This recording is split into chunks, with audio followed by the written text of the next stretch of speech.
Namaskar.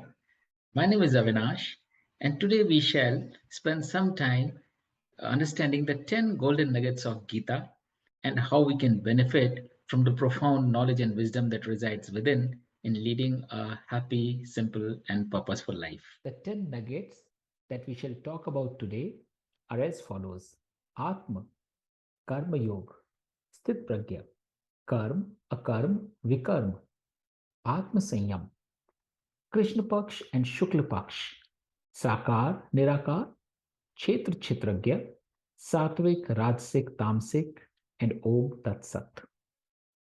You will see that many of these terms are the Sanskrit words as appearing in Gita as against translating them into their English equivalents.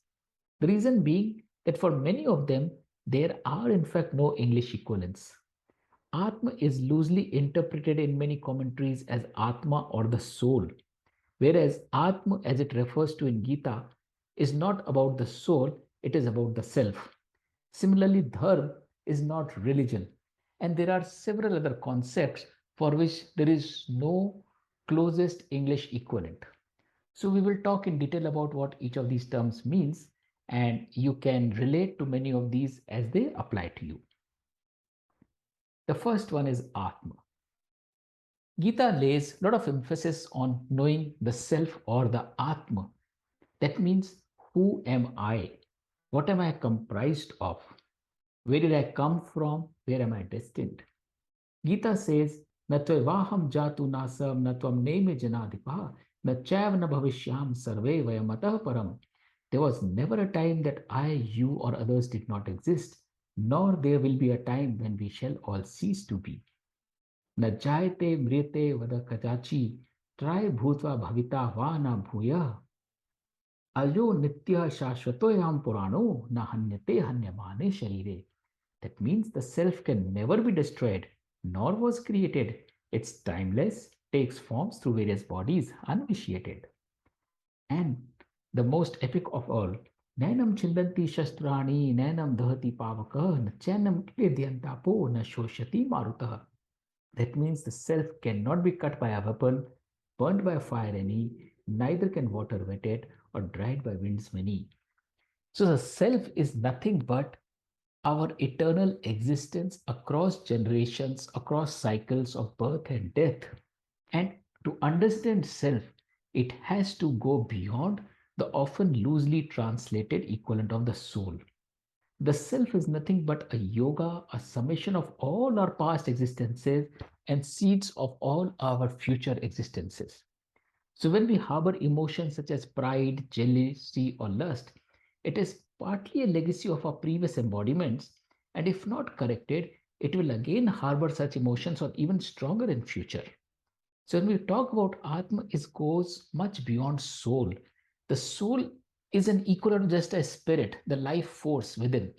But the Atma is a summation of our Sthula Sharir, our Sukshma Sharir, and our Karan Sharir. So basically, the feelings that we carry and embody in this life go along with us and become the Karan or the cause of the embodiments in future. And that is what the concept of Atma is. How we experience this world, how we respond to it, is very much part of us, which is indestructible. How do you apply the concept of Atma in life? In experience the immortal energy within us, acknowledging ourselves as an inheritance of past and seed of the future.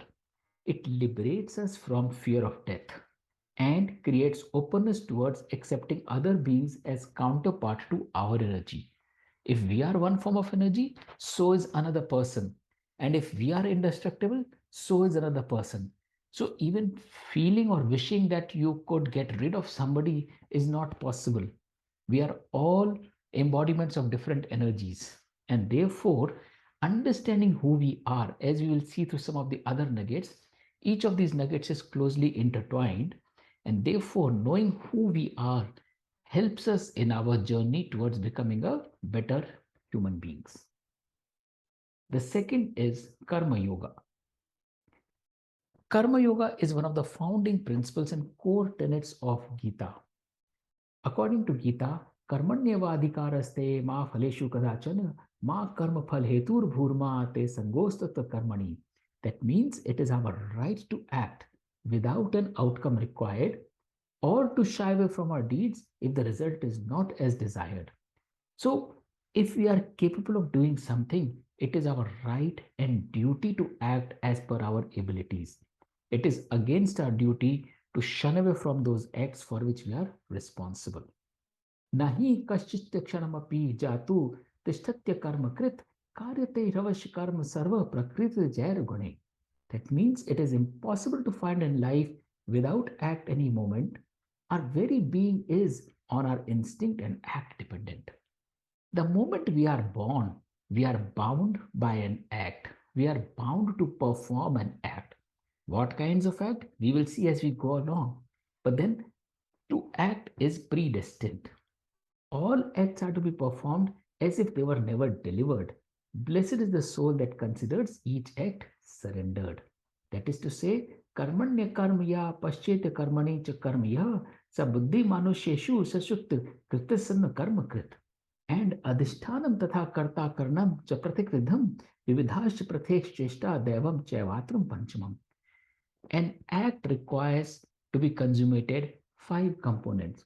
For fulfillment, each act requires foundation solid reason, a doer that is committed, its effort and devotion. So let's understand what is this entire philosophy of Karma Yoga. Karma Yoga is nothing but a philosophy of summative deeds. All our deeds and thoughts are accounted for in our existence beyond time and space. None of our actions and beliefs go waste. So, this moment, if I'm feeling happy, I will carry this happiness forever with me. If I'm feeling jealous, if I'm feeling disappointed or grumpy, that feeling stays with me forever. And therefore, what I become in future is not dependent upon how I'm feeling right now. And how I'm feeling right now is a result of how I used to feel in my previous existences. Therefore, it becomes extremely important to sanitize and calibrate our thoughts and resulting actions. We are nothing but a manifestation of our thoughts and their resultant expression. In fact, Gita says very explicitly that our actions are nothing but our duty to manifest our expressions as per our ability. So, whatever we are blessed with, it is our duty to convert those thoughts and capabilities into action. How do we apply the philosophy of Karma Yoga in life? Approach each action not as a result of a desire or fear, not that because we have to comply, not because we have to get something, not because we are afraid of somebody, but as a delivery of our core thought and expression. We believe in something. I am born to be a singer, so I must sing. I am born to be a teacher, so I must teach. I am born to be a consultant, so I must advise. And reverse engineer our thoughts and beliefs looking back at our actions. Which of these actions did I perform according to my responsibilities and abilities? The more selfless our action becomes, closer we get to our natural and intended self. We will see further what kind of actions are we responsible for and what that we are not responsible for and what we should own rather disown. But for sure, this much is certain that whatever we do or even think of doing or think of not doing is responsible, is the most atomic constituent of who we are right now and what we will be in our future embodiments. The third one is Sthit Pragya. Yeah, is there a question? I think we will take all questions and discussions towards the end of the session. You will have a larger picture of how these nuggets flow into each other, and then we will take some thoughts and queries. Sthit Pragya loosely resembles equanimity. That means being steadfast and being balanced in a state of mind. The self that is able to rest one's desire attains the purity of steadfast that all admire. Prajahati yada kamanar sarvarg parth manogatan atmanyevatma tushta sthit pragyastastudhochatyare. Yada samharte chayam purvam sanghim sarvasha indriyanindriyasthir bharstya pragya pratishtita. Just as a turtle withdraws at slightest impulse within, a balanced state of mind get past joy, sorrow, or pain. ध्यायतो विषयानुस्पुस संगस्तेश्च पूजापाजते संगास्ते संजायते काम कामत क्रोधो विजायते क्रोधाद वृत्ति सम्मोह सम्मोहात् स्मृति विभ्रम स्मृति प्रशांत बुद्धि नाशो बुद्धि नाश सत्य प्रणयन पश्यति. Wishes beget attachment, they further kindle desire. Unfulfilled wants result in resentment and ire. Anger begets ego, ego fosters delusion, one that ruins the wisdom or ability to reason. So, a wish for something to happen is the root cause of all evil around us. Because a wish results into an attachment that generates a desire, and unfulfilled wants or wishes, they result in resentment, because of which we get angry if something that we wish does not happen. Anger turns into ego, ego fosters a delusion, and we lose the ability to reason.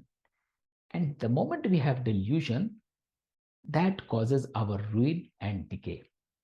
So being sthit pragya means being in a state where nothing bad affects us, nothing good elates us. It requires us to accept happy and sad moments of life with equanimity. For sure, if there's a good occasion, we are bound to feel happy.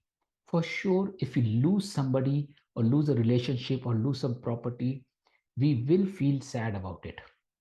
But the whole idea of Sthit Pragya is not to attach our current existence to any of the material associations around us, because none of those material associations are here forever.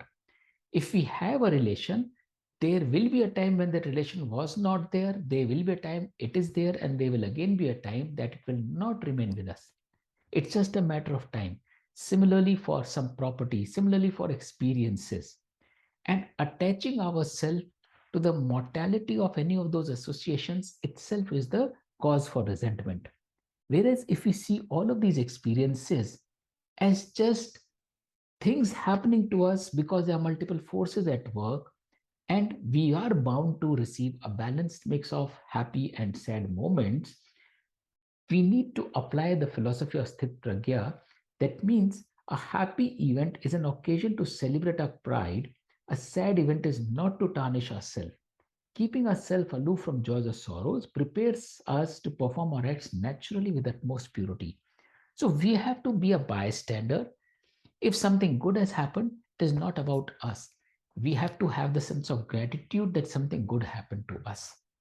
If something bad happens, then we have to again have the sense of gratitude that something good was with us for the time that good times lasted. And whether somebody left us, some relationship went away, some person went away, some of our assets went away, we have to be blessed that they were with us for the time that they were with us. And therefore, not take joys or sorrows seriously to heart, because howsoever we do it, we shall be kind of leaving imprints. Just as if you write on a page, if you press too hard, there's a pressure that is applied and an imprint appears on the reverse of the page. And it becomes very difficult to write on that page because it is already carrying the impressions from the previous page. Therefore, whatever impressions we create in this life need to be given up in this life. Otherwise, we'll carry those impressions to the next life, and we will not start a life with a clean slate, even though we may start the life with a clean body, a new body. But our emotions, our instincts, they come from previous generations. And therefore, it is in our interest not to attach ourselves to anything happy or unhappy. And that is the philosophy of Sthit Pragya. It's not just about being in a balanced state of mind in this life. It is about having a balanced state of mind at everything that happens around us, even for others. So that is important to understand the concept of Sthit Pragya. The fourth is Karma, Akarma, and Vikarma. It is like the signal on a crossroad. When the signal turns red, you have to stop. When the signal turns yellow, you have to proceed with caution. And when the signal turns green, you have a right of way. So let us understand what are karma, akarma, and vikarma. Nahi kachit kshanamapi jatu Tishtatya karma krit karite irvasya karma sarva praktir gune. So we read this earlier also. It is impossible to find in life without act any moment. Our very being is or our instinct and act dependent. The moment we are born, we are bound with an act. And there is not a moment in life when we are not bound with a duty to act. Karmano ripi bodhavya bodhavya cha vikarmana akarmanaschat bodhavya dhyana karmano gati. And therefore it is absolutely essential, must it is to tell apart between act, enact and unact before our self is corrupted with desires impact. That means we have to distinguish at all times what act to do, what act to avoid, and what act not to do at any cost. Gat sangat se mukta se jnana swasthiti chates yagya yacharata karma samagram praviliyate. One who vanquishes desire, attachment, and ego delivers each act as a service on the go. We have heard so many technical phrases in today's corporate world as platform as a service, software as a service, data as a service. And therefore, these concepts are nothing but attaining the maturity level of the wisdom of thousands of years ago contained in our own culture, coming from Gita, that whatever we do has to be delivered as a service. So, what does karma, akarma, and vikarma means? Karma means all acts initiated out of our desire. The moment we are born, we are bound with the three gunas, satvik, rajasik, tamsik. We'll talk about them later. But these gunas bind us into some desires. We have some temptations, we have some greeds, we have some lust, we have some fears. And therefore, whenever we act because of our conditioning, as a child grows up, child learns to comply because the elders are saying something, it has to do certain things. And if you do not develop an independent thinking, many people continue to do something only because of compliance. Only when they are told they will do something. So, whenever we are doing something because of compliance, because of fear, because of some return, all that goes into the account of karma. So, all acts which are bound by some temptation, by some fear, are falling under the definition of karma. On the other hand, there are vikarma, that means forbidden acts, which are wrestled by our ego, lust, or greed. These are the actions we should never entail, never deliver, because these are self consuming in nature. We either do them to control somebody or to harm somebody. So, vikarma is something that is forbidden, it's against the dharma. And lastly, you have akarma, which are acts triggered by our instinct. Want it or not, I will do it. For example, if I'm a born singer, nobody has to tell me, I will break into a song or a dance at the first opportunity. If I'm a born writer, I will first write everything. If I'm a born painter, I will convert everything into a visual art. So, whatever we do because of our natural instinct, effortlessly, as if I never did it, it got done by me. That is our akarma. So treat all Vikram as forbidden eggs as red light. At a crossroad of life, the moment you see a red light, you know you don't have to proceed. And therefore, all those acts where you see a red light, which are forbidden, they fall under the category of Vikarma. You should know when you have jumped a signal. Treat all karma as amber light, that is, proceed with caution. Whenever you have acted with desire, temptation, fear, or compliance, you may still act, but proceed with caution. Be mindful that there was a driver to these actions. And whenever you have a green light with akarma, which is your right of way, you are born to do that. Whether you are a warrior, whether you are a painter, whether you are an artist, whether you are a consultant or a pilot, what you strongly feel about, you are naturally gifted to do that. That is your right of way. You will not be failing into your duty. So, applying karma, akarma, vikarma is very simple. Just treat them like a signal on a crossroad of your life. Every point of time, think whether it's a red light, an amber light, or a green light. The fifth one is Atma Sanyam, often loosely interpreted as self control. And that is where the interpretation becomes very important. Atma Sanyam does not mean self control. Atma Sanyam means under direction of self. That means Do those acts which are under the influence or which feed into your Atma, which are propelled by the desire of need of your Atma, not the need of your senses or your body. So your body is different, your Atma is different. Do those acts which foster yourself, your Atma, rather than those that foster your body or senses. इंद्रियस्येन्द्रियस्य अर्थे रागद्वेषो व्यवस्थितो त्योरन्न वशमा गच्छेतो हास्य परिपंथनो. Senses are the rivers that ferry greed also, often requiring dams for arresting the ego. Yog yukto vishuddhatma vijitmatma jitendriya sarvabhutam bhutatma kurvana pinalapyate. If your heart is far from wants and desire, your deeds would be divine, as pure as fire. बंधुरात्मात्मस्ते ये नात्मना जितः अनात्मनस्तु शत्रुते वर्तते तात्मैव शत्रुवत. You are helping yourself. If you wants, you have won over. But if your wants have outclassed you, that's a foe to win over. So the philosophy of Atma Sanyam primarily means being controlled by the needs of yourself than your body. It does not mean self control as many people say it. You don't have to discipline yourself. You don't have to punish yourself. You don't have to bind yourself, limit yourself. Gita is not about limiting yourself. Gita is all about liberating yourself.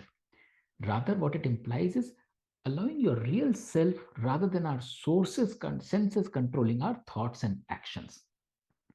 For that, the first thing is to discover yourself. Allow your deeds and thoughts to align with yourself than with your senses. Our senses are mere cognitive tools to continuously calibrate our thoughts and deeds, not to be consumed by their wants. So the philosophy of Atma Sanyam can come through more, not as much practice, but more of listening to yourself. Spend time with yourself. What is meditation? Meditation is not cutting away from your surroundings. Rather, meditation is spending time with yourself. There's a separate podcast on Dharma that is going to be available on YouTube. And Dharma is again not a path to reach God. Dharma is a path to reach yourself, unite with yourself. And for that, it is extremely important that we spend time with ourselves. So, the moment we discover who we are with the philosophy of Atma, it becomes easier for it to follow Atma Sanyam. That means whatever my Atma requires, I am doing that. Number 6 is Krishna Paksh and Shukla Paksh. It has direct references to the waxing and waning state of the moon. And that is what the literal meaning would translate into. Shukla Paksh is a waxing moon and Krishna Paksh is the waning moon. For 15 days, moon is growing. For 15 days, moon is waning. But the philosophical meaning and the messaging is not about the moon and when you die, whether it is during Uttarayan or Dakshinayan, Shukla Paksh or Krishna Paksh. Rather, it is about your state of mind. Yam yam vapi smaran bhave tadyajante kalavaram tam tamayvati konte sada tadabhava bhavitah. Same mood that lasts while giving up our body designs our thoughts, beliefs, and future destiny. अग्निर्ज्योतिर्ह शुक्लमाश उष्माशा उत्तरायणम तत्र प्रयाता गच्छन्ति brahma brahma vido janaha. If you exit a period like a waxing state of mind, it illuminates your path with blessings of all kind. As against Dhumo Rasvis Tatha Krishna Shmasa Dakshinayam Tatra Chandramasam Jyotir Yogi Prap Nirvatete. Crossing any moment with waning thoughts or blues begets the next instance with recurring griefs and woes. So the core message of Krishna Paksh and Shukla Paksh is Krishna Paksh refers to a depressive state of mind, like that of a waning moon. If you are in a disgruntled and disappointed state of mind, where will you end up? You will end up with a new moon. That means no moon or darkness around you. If you, on the contrary, are like Shukla Paksh, referring to an illuminated state of mind, where will you end up? You will end up with the brightness and radiance of a full moon. So Krishna Paksh and Shukla Paksh is all referring to our state of mind at the end of not just life, at the end of a year, at the end of a month, at the end of a day, at the end of an hour, at the end of each moment. We do not know when we will pass out. We have seen stories of how people simply pass away while working out at a gym, while shooting at a film set, or while working out or giving a lecture. We do not know how long we last and what is the last moment. But the moment we go, whatever is the state of mind, if we are happy, we are bound to start the next life on a happy note. And therefore, what is true for a lifetime is also true for every moment. It's just like a balance sheet. Whatever is the closing entry, that becomes the opening entry. If there's a debit, my new year will start with a debit. If there's a credit, my new year will start with a credit. So every experience, phase, or relationship has to be acknowledged with positivity. If we approach it with doubt, we will culminate in an Amavasya or no moon. Whereas if we approach all experiences with positivity and childlike innocence and freshness, our next life, our next state will start with a beautiful positive balance. So that is the message of Krishna Paksh and Shukla Paksh. Sakar Nirakar. This is about the visible versus the invisible. क्लेशोधिकार station म्यात्वता सक्त चेत साम अव्यक्ता ही घरतिर दुखे देह व्याप्त थे. For a seeing is believing being, it's difficult to transition to accept the unseen, letting go of the illusion. अथ चितम समाधातु न शुक्र शोषी मयि स्थिरम अभ्यास योगिनेम ततो मामक चिताप्तु Dhananjay. Hey Arjun, if you find it onerous to focus on the invisible, practice on intent rather than what is physical. अभ्यास अर्थ परसमर्थ्योसी मत कर्म परमो भव मदर्थमपि कर्माणि कुर्वन् सिद्धि सिद्धिं व्यापसी. If practice too is elusive that you can't attain, let go of the desire and inner peace obtain. The whole message of Sakar Nirakar is that Sakar requires feeding into your senses and acknowledging only what you see, touch, hear, smell, or speak. If you have not seen anything, not touched anything, not smelt anything, you may tend to believe it does not exist or is not relevant to you. Whereas Nirakar requires going beyond your senses to foster your intuition and connect with the world around you. When we transcend this life, we do not carry our physical embodiments. What goes with us is not the physicality. No longer can we touch, see, smell, hear, or speak anything, but still we are carrying our imprints into the next generation. And therefore, if we have bound ourselves to the physicality, if we are a person for whom seeing is believing, then we are ourselves making that transition much too difficult because we are bound by the illusion. Our transition does not happen through this illusion, it happens beyond this illusion. It can only happen through a consciousness transcending beyond the sensory domain. Our senses are just a channel to experience the world around us, not to be consumed by them. And therefore, we need to apply the philosophy of Sakar Nirakar by believing in the power of self to connect beyond our senses. And we'll see in a future nugget of Kshetra Kshetragya how there are two different faculties, one of a body, other of the mind. Our body is an instrument through which we have to enrich and foster our mind. And we have to go beyond things, relations, experiences coming to us in a desired shape, color, sound, or appearance. And so, when there's a nobility standing in front of us, we don't have to worry whether that person is black or short or long or tall or which race it belongs to. We have to focus on the intent and the purpose with which that experience is coming to us. And that is a whole nugget about Sakar versus Nirakar.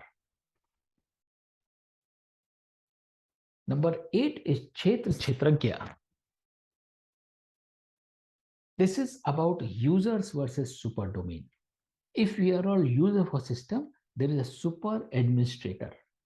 क्षेत्रज्ञम चापि माम विधिम सर्व क्षेत्रिचु भारत क्षेत्र छज्ञयोर ज्ञानम यत्य ज्ञानम मतम मम. Discover the super domain transcending all beings for living not in conflict but in diversity agreeing. प्रकृतिम पुरुषम चैवम विद्यम नादि उभवापि विक्राम शश्च गुणाश एव विधि प्रकृति संभवान. कार्य करण करते थे हेतु प्रकृति रुचते पुरुष सुख दुखानाम भोक्तत्व हेतु रुचते. Yourself is a duo of nature and innate power. The former is the seed, the latter growth higher. The instinct is derived from inheritance of nature. The super domain directs what gets carried further. The whole concept of Kshetra Kshetragya is that this body, this sensory faculty is the Kshetra. It is the field through which we belong to this world.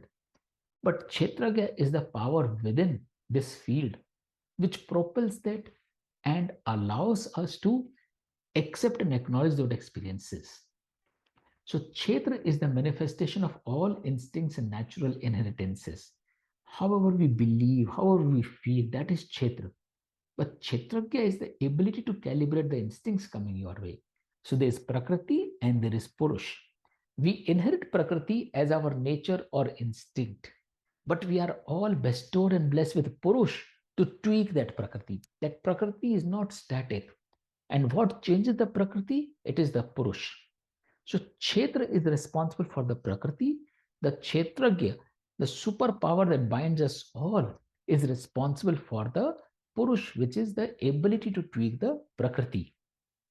So despite infinite instincts and manifestations, we all are bestowed with the power to tweak those instincts and accepting the diversity around us. Kshetra Kshetragya comes very useful in managing and acknowledging diversity around us. It helps us break down the barriers of short, tall, Asian, black, a particular race, a particular kind, because then you are going beyond the physical embodiments. What is more important to you is this is another noble soul. This came into my life for me to contribute in one which way. And therefore, I have to be thankful for that soul to be part of my journey in life. And therefore, through every embodiment, everything around us, we have to feel the power of the supreme nature around us, which is very similar to our own nature. So there may be a lot of diversity, lot of differences. The prakriti will vary. Somebody will be sharp, somebody will be dull, somebody will be bright, somebody will be violent, somebody will be calm. But behind all of that lies the power which has created these variances. And that power resides in each one of us.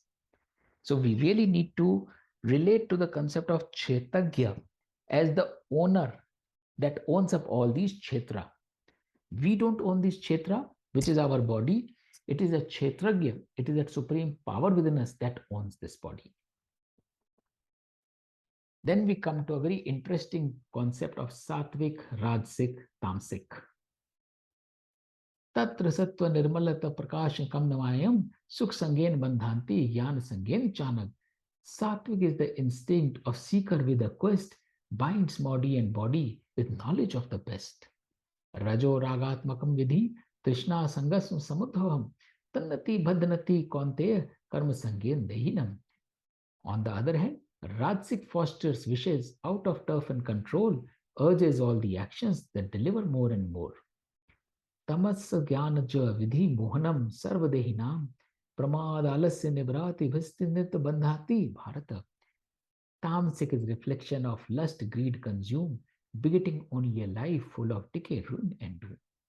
The moment we are born, our body is bound by the intrinsic gunas of Sattvic, Rajasic, and Tamasic. And what are these three gunas? Sattvic is the guna of a seeker, Rajasic is the guna of a doer, and Tamasic is the guna of a indulger. Sattvic is propelled by the power, by the quest to learn, that is, as a seeker. So, whenever you are in a Sattvic mode, you do things because you want to seek, you want to earn knowledge, you want to know why things happen one which way and what will happen if you do one versus other. Rajasic is powered by the urge to control and get results. Like most corporates, they are the doers. If I do something, I will get 100,000. If I do double, I will get 200,000. So it's propelled by the outcome and the results. And lastly, Tamasic is powered by the urge to consume, which is indulger. That means if I just want to act because it will please my senses, that is a Tamasic urge. So nobody is purely Sattvic, Rajasic, or Tamasic. At any point in time, there will be a combination in a mixture of all of these gunas. But whenever one is overpowering the other two, We have to be conscious of that and we have to be able to tweak that. So, how do you apply in life? It's a very useful framework to evaluate our thoughts, deeds, diets, and actions. For example, diet. A sattvic diet will be fresh, juicy, and potent, which will make you more powerful and productive. A rajasic diet will be rich, delicious, processed. It will make you lethargic. And a tamasic diet would be stale, fermented, destabilizing. It may please your senses for the time being, but it is unhealthy for you in the long run. So, something as simple as diet, and Gita has dwelled in greater detail even in diet, saying that what is a sattvic diet, what is a rajasic diet, what is a tamasic diet.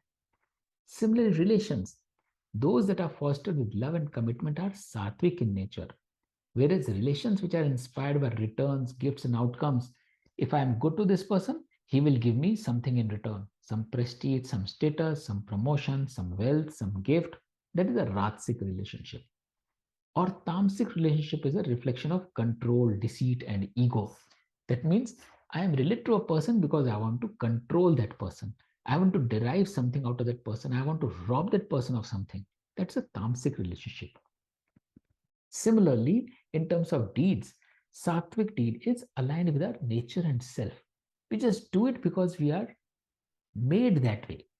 A rajasic deed is with temptation of incentive or benefit. I will do double of this because I will get double.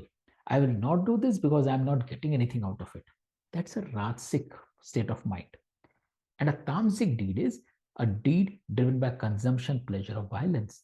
You are harming somebody, you are taking away something, you are controlling something. That's a tamasic deed. So that's a very simple but a very effective framework whenever we are doing how do we bracket our deeds and thoughts into sattvic, rajasic, or tamasic category. And finally, Om Tat Sat. Om Tat Sat is nothing but a final culmination cutting across all the nuggets that we just saw. Om Tat Sri Nidesho Brahman Sthiti Vidhi Smrita Brahmanan Sten Vedash Yagyash Vihitapura. So Om Tat Sat is the trio of balance in nature of knowledge, of channel, of enterprise steward. So Om Tat Sat is the trio framework containing within it three legs of the tripod Om, Tat, and Sat. Om denotes knowledge, awareness, and consciousness, and we'll see how. Tat denotes the channel or the medium, and Sat is a surrendering of that enterprise with utmost purity. तस्मादुमत्युदयते यज्ञ दान तप क्रिय प्रवन्नन्ते विधानोक्ता सतत ब्रह्मावादिनाम. Om is the culmination of all resources required in delivering an act with pure positivity fired. That means Om is an invocation of all things that are required for an act to consummate. If you want something to happen, you will put all the ingredients. So if you are making a recipe, you will get all the ingredients together, right? That are required for its color, for its aroma, for its taste, for its flavor, for its presentation, for its texture. So Om is nothing but invoking all those things that are required, whether it is people, whether it is resources, whether it is good wishes, whether it is efforts, whether it is uh, mediums through which you will deliver. That is Om. It is not just a religious chant. It is an invitation for anything noble that you're doing. And that is why most of the shlokas you will see begin with Om, because we want all positive energies and resources to be available to us when we are embarking on a journey. तदित्यनभैस्तेन्नध्याय फलम यज्ञ तप क्रिया दान क्रियाश्च विविधा क्रियन्ते मोक्ष काकिक्ष भी. Tat is the cognizance of us being mere a channel in offering all deeds, not an agenda personal. Tat means now whatever we have put together in delivering an act does not belong to me. It belongs to Tat, that means Him, that is the supreme power. I am just a channel. Tat takes away the attachment that we may be tempted to create with whatever is becoming of us. And if we detach ourselves from what came to us and what will pass and leave us, then we are delivering a very selfless and pure noble act. Sadbhave sadhu bhave cha sadityate prajute Prashasте karmani tatha sachavta parth yujate. And finally, Sat is the QA, quality assurance of all deeds and thought, a prefix and suffix promising the best shot. So Sat is a self-certification, a purity certification, just like your ISI mark or your gold standard, that this act has been delivered with 100% of purity, without any agenda, without any self-interest. So Om Tat Sat is a crescendo and climax of the philosophy of Gita. Why, who, and what? Why a deed is delivered, leveraging all positivity through home. Who is delivering? Separating the self and senses through Tat. And what is getting delivered? The gold test of all our offerings through Sat. So, how do you apply Om Tat Sat in life? Om invokes all positive vibes before initiating any thought, deed, or experience. Tat requires being mindful of just being an agent and not the principle for any thought, deed, or experience. And Sat means applying the best self certification of having delivered all acts without self interest or gratification. So, if you really ingrain these concepts, then anything you are doing, you are writing an exam, you are going for an interview, you are starting a journey, you are making a food, you are entertaining a guest in your day to day life. Om means I have done my best. I have put together all that was required. I have saved money towards things. I have put an energy behind it. I am fresh and energetic. I have all the resources to do it. And hence now I am ready to take on this responsibility. That means I am doing it purely because I have the ability to do. There's nothing in for me. It is expected of me, so I am doing it. And Sat means when I delivered it, I had absolutely no self interest. This is a pure act surrendered because I was capable and destined to do it.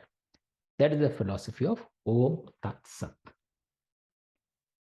So, overall summary, how do we apply each of these nuggets?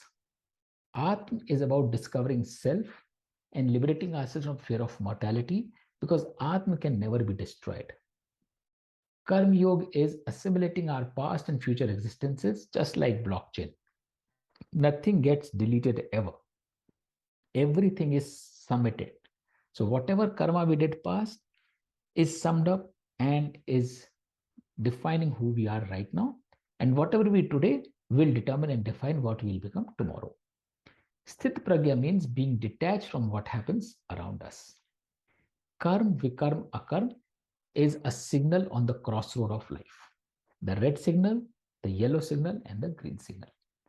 Atma Sanyam is submitting our deeds to the needs of the self rather than needs of the senses.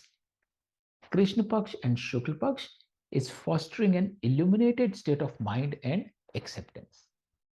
Sakar Nirakar is connecting with conscience. Kshetra Kshetragya is accepting the diversity. Satvik, Rajsik, Tamsik means balancing our composite self into what is driven by our selfless nature, what is driven by some temptation or the expectation of a result, versus what is driven by our own consumption. And finally, Om Tat Sat, the final trio for anything and everything. The genesis of why something needs to be done, who is doing it, and what is getting delivered. So we hope that this gives you a good oversight of the founding principles of Gita, the golden tenets of Gita. And you can start with anyone. You can start with Karma Yoga or Atma Sanyam or Sakar Nirakar or Satvik Rajsik Tamsik or Om Tat Sat, and see how it is working for you, and start applying them in your day-to-day life, and you'll see miracles happening. Miracle will not happen because you will start getting things which you did not get earlier. Miracles will happen in the way you are perceiving things that are happening to you and not happening to you. So with this, we thank each one of you who has joined today. I would like to welcome any questions, thoughts, suggestions, and feedback on this session, and hope you all enjoyed it. Thank you. Hi, Avinash. This is Sudha here. Hi, Sudha. How are you? Yeah, you very much. Yeah, I'm Bharat's wife, just in case. Okay, okay, awesome. Bharat didn't join or couldn't join? Yeah, Bharat wasn't able to join, but he had shared it with me. Awesome. So, yeah, yeah. Thank you very much. I think it was really, something Gita is not an easy concept, right? Like to make it so simplified. I'm still in the process of trying to understand, but I think your summary and your presentation was so good.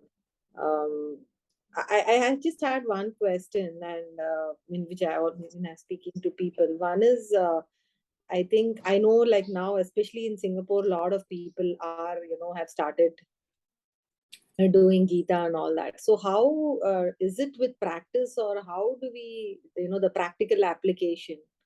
Is it being practicing this more, or understanding this more? Is that how you apply? Because I'm sure it's not the application part is always the Correct. harder part. Correct. So So just from your example, can you give? So I'm because I'm sure now you've been researching and studying this for a while, and do you have any tips? yeah, sure, Sudha. So I would reflect on my own journey and experience foremost. So it took me 7 or 8 years before I could go past the 21st page of Gita. So every time I would start, and by 20 or 21st page, I would lose all motivation. And this happened for several months and years. So for Hmm. sure, it requires a lot of commitment and devotion. And more importantly, the source, the right source is very important. Because I have read about a dozen different types of Gitas, and each Hmm. interprets same things very differently. So one is there's a lot of profundity, it is very very profound. Hmm. So Hmm. obviously Hmm. it is not easy to understand. Secondly, the Hmm. bigger threat comes from misinterpretation. As I Yeah. said, there are several shlokas which are completely misinterpreted because people who are transmitting Gita sometimes have their own agenda. They are promoting a cult or a sect, or they have to promote their own thought process. And Yeah. therefore three things are important. First, reading Gita, obviously. So start with something which is simple. Don't dive straight into the full Gita of Sanskrit and all of that. So start with something simpler so that you start at least relating to the core concepts. Because if you get switched off by the profundity or by the deep knowledge, then it is very difficult to implement it. So one is start small, start with a summary, start with the associations which help you get an overview of what these principles are. The Hmm. second one is start implementing, and even Gita itself says that whatever you cannot attain through devotion, attain through practice. So you have Hmm. to start practicing something. So take this, for example, 10 nuggets. Pick one. Pick satvik, rajsik, tamsik, or pick karma, akarma, vikarma. Something which Yeah. is relatable, Yeah. which you can immediately relate to. And Yeah. then you can Yeah. immediately say, yeah, this is sattvic food, or this is tamasic food, or this is tamasic Yeah. relationship, Yeah. or Yeah. this is a vikarm. So take baby steps, Hmm. and the moment you or Om-Tat-Sat. And I must tell Hmm. you, the because we do a lot of sessions on Gita, and my family sees that. So my son, couple of years back, started ingraining Om-Tat-Sat. Now for anything good that he has to do, he says, Om Tat Sat, Dad. And that's how Hmm. slowly some of these concepts become your second nature. Yeah. So I think it is important to start, make a beginning, and pick up on one or two or three nuggets, and then start implementing. As you become more comfortable with it, sky is the limit. You can start reading various Gitas. You can start reading them in Sanskrit, learn Sanskrit to understand what it actually would have meant rather than what somebody else has interpreted for you. And lastly, don't be too harsh on yourself. Gita is very profound. We are all Yeah. in a journey. Even after 15 years, I feel that I'm learning something new every time I open the book. Hmm. So be gentle with yourself, and Yeah. carry the childlike innocence, Yeah. and allow yourself to fault. Be aware Yeah. of the faults. I think that's That I think what I got from some of the things was, a first step is awareness, right? Like you said, the turtle thing. I hmm, mean, the fact that you are aware that this is a desire and you should. I mean, that itself is the first step, right? It may absolutely. take some time to actually be able to implement or stop yourself from that desire, but at least being aware that that itself is like, first step towards that direction. Absolutely, absolutely. But it's a sheer joy. The more you allow yourself, it's like somebody who does not know swimming. On first Yeah. day, you start floating. It liberates you from the fear of sinking. So No, I like your explanation of this Krishna Paksh and Shukla Paksh, because, you said it's not about the timing about the thing, right? It's more about the state of mind, because people exactly. sometimes figure, oh, this person, this happened, it was a wrong time, right? Like, obviously, you can't determine. I like that analogy which you said. It's not about the actual waxing or waning, but it's about the state of mind. There are several such interpretations, Sudha. Uh, Mm. Maybe I'll just allow others also to chime Yeah, in. But yeah. very quickly, I'll give two more examples because they're very, very relevant. In the first Adhyay, Arjun Vishad Yog, Arjun says that if I kill my people, it will be committing a sin. And if I commit a Mm. sin, I'll be like a person who ruins their own family. Because if somebody ruins his own family, then the women become polluted, and polluted Mm. women give rise to illegitimate children. That Mm. is the loose interpretation of the shloka I have read in several Gita, because again people are trying to force one kind of thought process on you, and Yeah. in bargain everybody is saying the woman gets polluted and the children are illegitimate because it says Mm. Vana Sankarat Santan. But the Mm. real philosophy behind that is what gets polluted is your ability to reproduce, and the progeny is polluted. Mm. So Mm. nari over there is not to be literally translated Mm. as woman. Nari is the Mm. ability of reproduce or ability to generate something. Obviously Yeah. only a nari can generate something. Yeah. And in the philosophical sense, what gets polluted is your ability to produce something productive, and therefore Mm. whatever you produce, and whatever we produce, we only produce thoughts, and those thoughts produce our actions, nothing more than that. Mm. Yeah. Our the progeny is also nothing but an act only that we deliver. That act is polluted. So there are several such connotations. I can give several examples. Even Sarvdham Parijate as another shloka, which is so loosely misinterpreted, because it is said that you leave all dharmas and come to my sharan. And people Mm. again use that to fulfill their own sect. So Mm. point is there are several such and Gita is full, it's a spiritual dictionary. So one has to Yeah. be very conscious of what the meaning could have been, so that you don't start complying with something for the sake of something. Take of something. Yeah. Thank you for asking that. Right. Yeah. Hello, Avinash. I'm Rekha here. Hi Rekha, how are you doing today? Yeah, I'm fine. I just thought that, the same thing which Sudha said, the practical aspect of it. How do you actually implement? Because some bit of these things you have, you hear it from a child, as you hear it from your others around you. Yes. And action without desire, etc., seems very, very difficult. And in fact, it seems in a very limited space, it also feels that how will one do any action if one has no desire? Hmm. So, I mean, you did say some points of how to implement it to Sudha, but I was wondering if there is space for me to bring in an additional dimension if it is appropriate or if it is Please, not. So, please. okay, so I mean, you also spoke about sects Mhm. furthering their own agenda, Mhm. but I was just wondering that if you have interacted with the Brahma Kumaris Yes, I or you have. are, Yes, I yeah. have. Very closely. So, so what is your then, where do you see any linkage between the two, or what would you say? So, two parts I will split your observation. One is actions without desires. So, while it may appear impossible, how can I not have a desire? How can I not have a, a desire or expectation of an outcome? And I'm doing something with full consciousness that I have to, for example, I have to pass an exam. How can I not expect that I have to pass an exam? So, first thing is we have to stop seeing I am studying for an exam, so I have to pass an exam. I have to start looking at that situation is I am studying for an exam because it is in me to become a good doctor, and I have to become a good doctor, and whatever it takes. So passing of an exam, Can people go on mute, those who are not speaking, please? So when I'm doing something, if I don't attach myself to result, I only attach myself, not attach, I only relate Meena myself to. 1 second, probably I वो need किधर to. गई? मंजुला भी सो रही है? 5:15 हो गए. Hello. Yeah, I've tried to mute others. So if I look at my action not purely from the lens of what I'm supposed to get out of it, but what I can give towards it, then that fear or that uncertainty or the desire or temptation will go away. That is the first part. So moving away yourself from the trappings of expectation is not as difficult as it appears or that it is made out to be.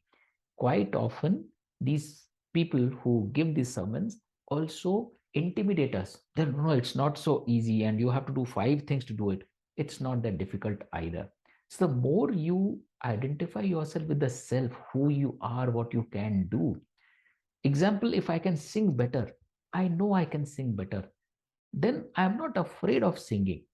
I'm not afraid of what the result is going to be. I sing because I'm overjoyed and I can sing. So you have to start looking at your actions from your abilities that you are blessed with. And then your actions get dissociated from the outcomes.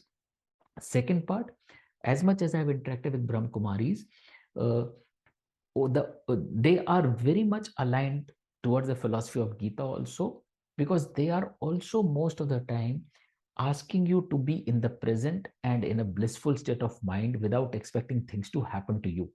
To that extent, there is a lot of commonality. The only variance at places, because again, I have not lived extensively with them in their model, but I have been to their events and I have been to their I have heard their sermons and all. The only variance I would find is at times they could inspire somebody to give up an act also. And that is a small variance, because Gita very clearly says, don't give up an act for which you are responsible. And quite often, and that is where the sect comes in picture.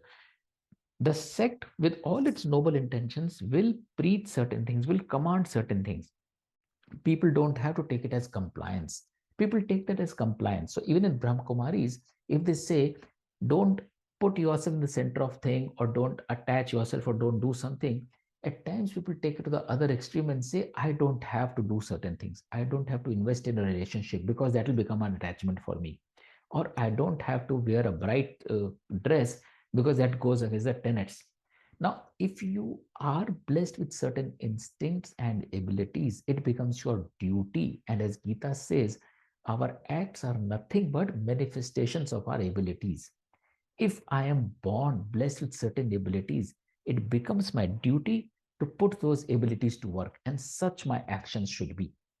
And between the two, because I have been studying Gita, if I was attending Brahm Kumaris for last 15 years, I would probably have understood much more of their philosophy. But because I have invested in Gita and I have become more familiar with the philosophy of Gita, I subscribe more. I would rather go with what Gita says than what somebody else says, whether it is Brahm Kumaris or even ISKCON or Prabhupada or whatever it is, even within Gita. So I would only say that we should not, even for Gita, we should not do things because you have to comply. We have to relate it to ourselves and what we are most comfortable with. And so that is where sometimes it's not that Brahmakumaris are saying something incorrect. It's sometimes how we interpret those messagings, that whether we are following Gita, whether we are following Brahmakumaris, whether we're following our inner spiritual guru, we kind of fall into the trapping of compliance again. See, going back to the karma should not happen because of a fear or because of compliance. The karma has to happen because that is our natural instinct and we are blessed to do that, is what I would say. So are you saying that this is, I mean, when you say that this is your understanding, so you also belong somewhere or you don't belong somewhere? It's your independent understanding. I mean, that a bit Absolutely. confusing. Absolutely. I do not subscribe to anybody's interpretation of Gita, because when I started reading Gita, I have found certain interpretations at conflict with each other. One sect will interpret some shloka one which way, other will do one which way.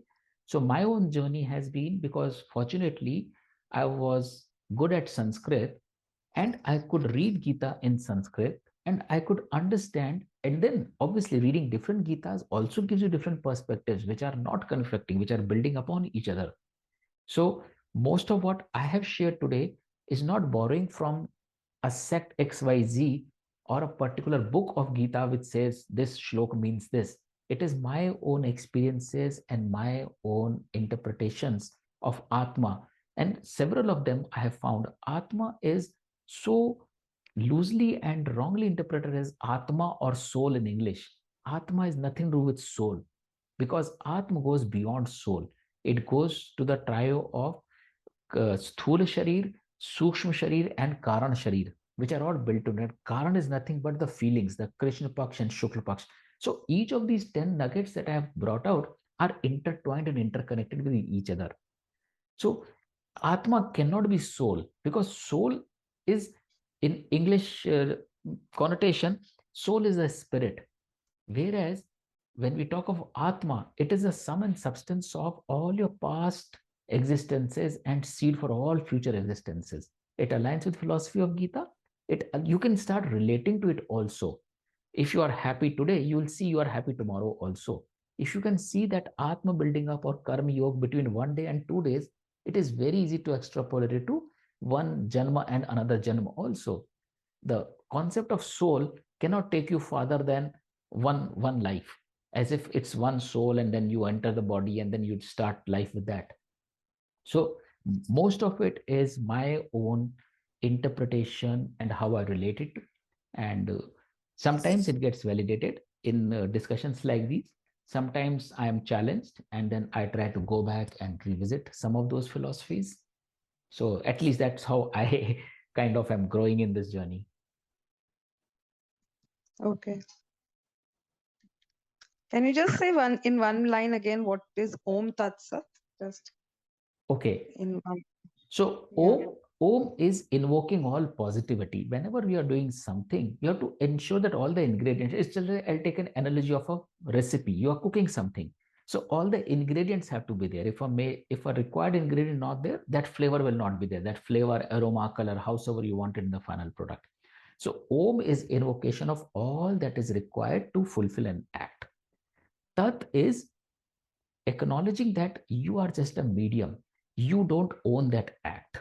You are not doing it as a creator of that act. You are doing it as a mere channel. So that is a tat. I am doing anything and everything because I was destined to do it. I am the channel for doing it. Like Arjuna was the channel for that war. And Sat is whatever I am doing is 100% with my commitment and devotion. There's not even 1% impurity of expectation, impurity of greed, impurity of desire. There's nothing in it for me. So Om Tat Sat is very beautifully just in a one-liner saying that I invoke all positivity to deliver as a channel with 100% quality assurance. That is Om Tat Sat. Okay. Thanks. Thanks.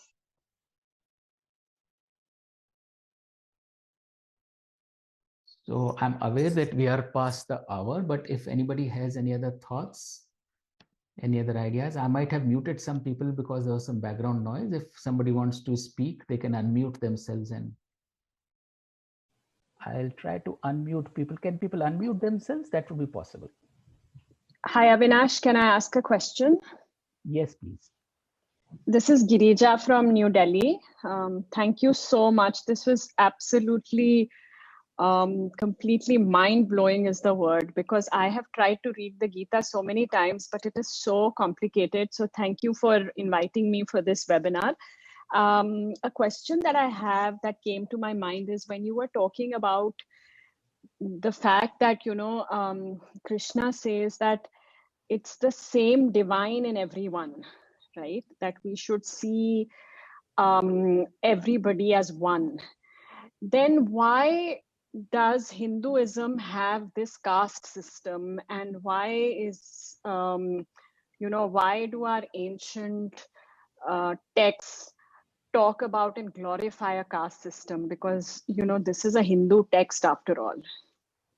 So two corrections. Thank you for relating to this webinar and what we discussed. I really appreciate that sentiment. Now, coming back to your question, there are two parts to it. One is Gita is derived from the old scriptures, all our Vedas and Puranas.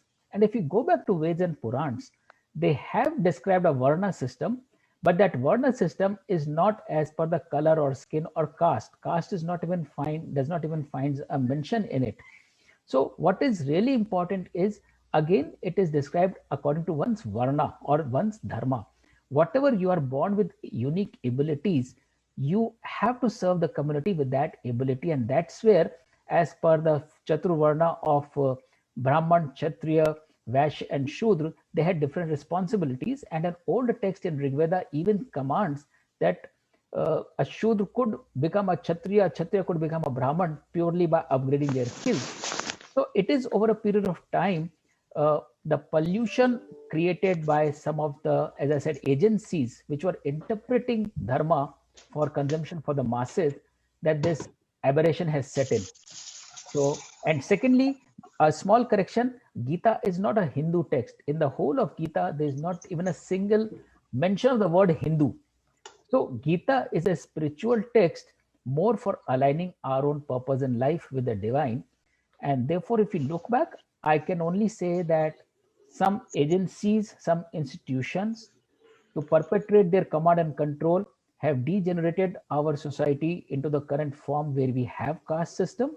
Caste system has absolutely no legitimacy or authority as per our texts. Hope that answered to some extent, Girja. Yeah, it does, but then it's also leading to a lot more questions. I guess it's a quest that I'll have to get onto. But thank you. That's a good explanation. So I will take a couple of questions I see in the chat, and then we can continue answering more questions. So somebody has asked, are idli dosa considered a tamasic food? So very interesting question. I think it's important to bear in mind, it's not the food that is important, it is the emotion attached to the food that is important. So idli dosa is a staple diet. So people are born with a diet, people consume that diet. So long as it is your staple diet, it is not consumed with a desire to have fermented food. It is rather the simplicity with which that food is coming your way and you are eating it. It is equally sattvic. Whereas if you are actually fermenting certain things so that it enhances its taste and you are kind of pleasing your senses, it is the rajasic emotion behind the kind of food that is to be balanced. It's not the food per se. Or if you are eating something by fermenting purely for the sake of an enhanced flavor or consumption that gives you a big high, that is tamasic in nature. So idli or dosa, purely because it is fermented, does not make it tamasic. What is tamasic is the feeling with which you are consuming it. Hope that answers. Another question from Girja. Can someone who does not believe in God gain from the study of Gita? So much as you may all expect, at a personal level, I am not a believer in God, the way it is explained by religious texts. So if you do not believe in God, don't worry. Gita does not say these are words of God, and hence it is not a matter of compliance. It's a matter of self-discovery. But quite often they are not rebelling against God. They are rebelling against the idea of God as presented in our conversations. So notwithstanding, somebody who does not believe in God has still a lot to learn, because your food has nothing to do with your God.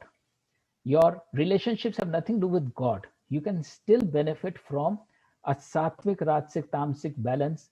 You can still benefit from the Om-Tat-Sat. It's such a golden framework.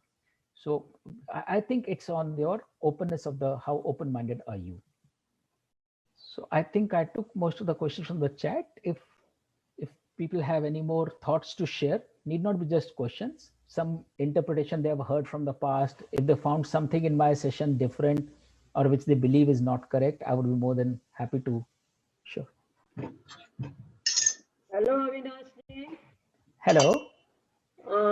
I really loved your presentation, the way you have presented the whole Gita in a few slides is really, really excellent.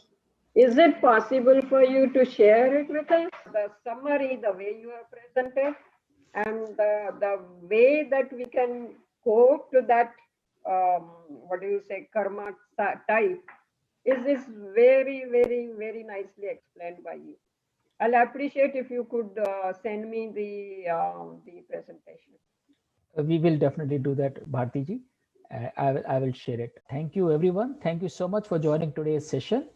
We have a similar session tomorrow, same time, that will be delivered in Hindi. I hope to be more eloquent and more impactful in Hindi. That's what my natural flair is. But then I hope that some of you would have resonated, and for some of you it might be an introduction, the real introduction. For those of you who have already been introduced, I would be more than happy to get your feedback on our channel, on YouTube and Facebook, on website. Please stay connected, and hope to have more discourse. Thank you so much. Namaskar.